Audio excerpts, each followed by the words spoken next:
İctimai Palatanın Koordinasiya Şurasından 3 üzvün istifası ilə bağlı gedən müzakirələrə aydınlıq gətirmək üçün növbədənkənar iclas keçirilib. Koordinasiya Şurasının 4 saat qapalı keçən iclası Şura üzvü Vidadimir Kemalın təşəbbüsü ilə toplanıb. Koordinasiya Şurasından istifalara səbəb Ramil Səfərovla bağlı Avropa Parlamentinin qətnaməsinə İctimai Palatada təmsil olunan partiyaların Yeni Azərbaycan Partiyası ilə birgə imzaladıqları etiraz müraciətindəki bəzi məqamlardır.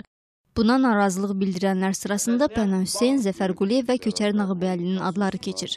İclasda iştirak edən üzvlərin sözlərinə görə ümumi rəy əldə edilib və 4 bəndlik sənəd qəbul olunub. Yeni bir qərar qəbul oldu konsensusundan. İndi onu mətbuata verəcəklərdi, orada xeyli şey var mənim hamısını. Normal şeydir, biz də fəaliyyətimizi davam etdirəcəyik. O qərarda əksini tapdı ki, deyək, hər bir partiyanın, Müsavat və Xalq Cəbhəsi partiyasının deyək, gedib hansısa sənədi imzalamaq, qərar qəbul eləmək hüququ var. Biz ona hörmətlə yanaşırıq. Lakin bu o demək deyil ki, deyək, İctimai Palata və Koordinasiya Şurasının bütün üzvləri bu məsuliyyəti partiya ilə bölüşməlidir.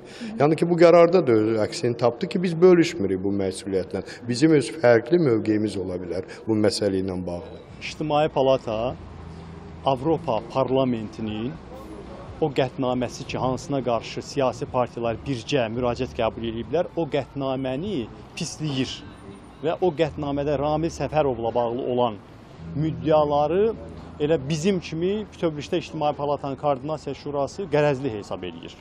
Ramil Səfərovla bağlı. Və axırda nəticə gəldi ki, bu qərar partiyaların qərarıdır və İctimai Palata sadəcə olaraq həmin o partiyanın belə deyək də qərarı təqdim edə bilər, amma onun o qərarlarına görə, o imzalamağa görə İctimai Palata məsuliyyət daşımır. Və bu formada da biz məsələn közlük və bizim dostlarımız da bizim təşkildə işitdilər, yəni istefa niyyətlərindən əl çəkdilər və hesab edirəm ki, bizim bugünkü iclası çox normal başa çıxdı. Qəbul edilən sənədin 4-cü bəndində bildirilir ki, İctimai Palata iqtidar müxalifət münasibətlərinin sivil olmasının, ölkənin köklü problemlərinin dialoq yolu ilə həll edilməsinin tərəfdardır. Amma Avropa Parlamentinə hakim partiya ilə birgə göndərilmiş müraciəti dialoq kimi qiymətləndirmir.